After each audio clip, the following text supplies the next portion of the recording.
नमस्कार, श्रमिक मंत्र न्यूज में आप सबका स्वागत है। आप देख रहे हैं श्रमिक मंत्र न्यूज और मैं हूं आपके साथ आलोक शर्मा।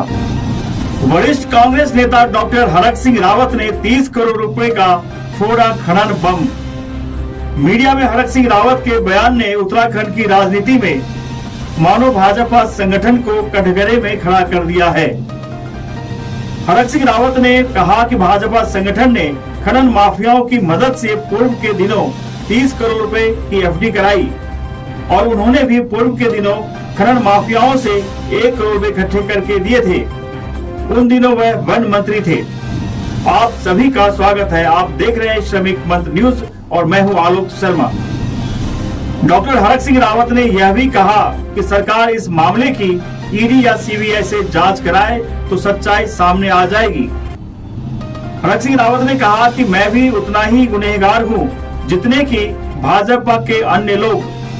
रावत ने धमकी भरे लहजे में कहा कि अगर ईडी इस पूरे प्रकरण की निष्पक्षता से जांच करे तो भाजपा के सभी लोग जाएंगे जेल।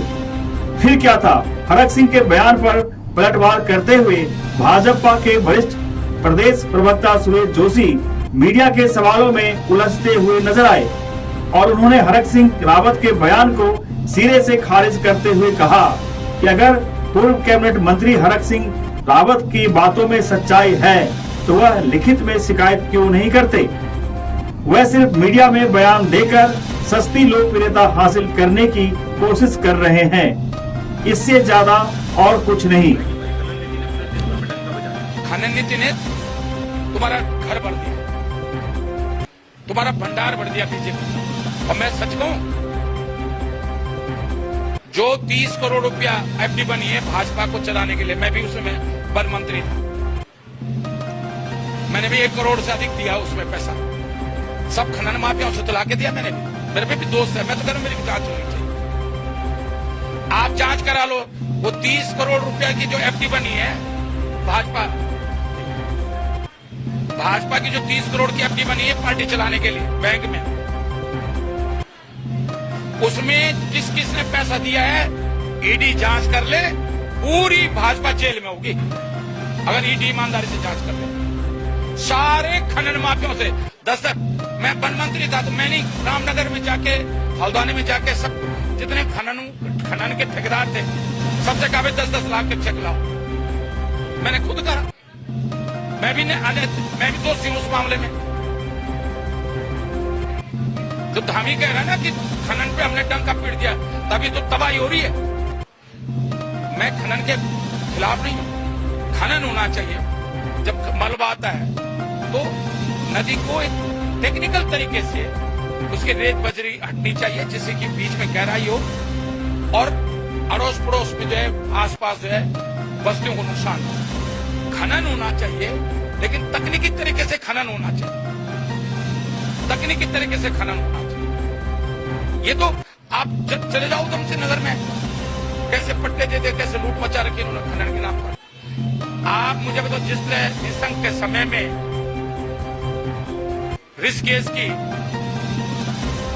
जो घोटाला, भूमि घोटाला हुआ था, हरिद्वार प्राधिकरण से रिपोर्ट एक ही दिन आई, मुख्यमंत्री की तरफ से पत्र गया, उसी दिन प्राधिकरण गया, उसी दिन रिपोर्ट आई और उसी दिन जो है जमीन आवंटन कर दी गई ऋषिकेश।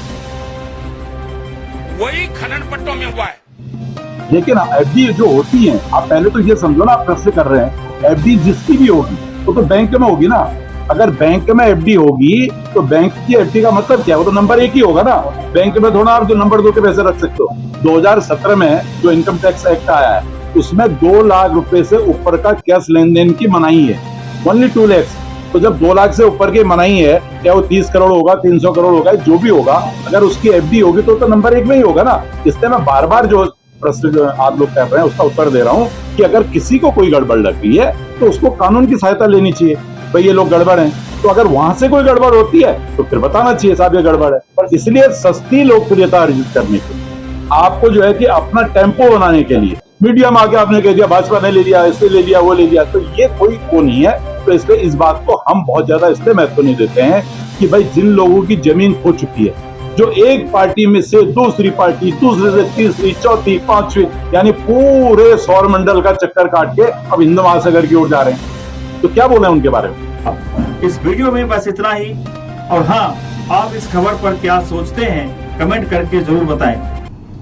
देश दुनिया की खबरों के लिए आप बने रहें श्रमिक बंधु न्यूज के साथ। देहरादून से श्रमिक मंच संवाददाता की एक खास रिपोर्ट।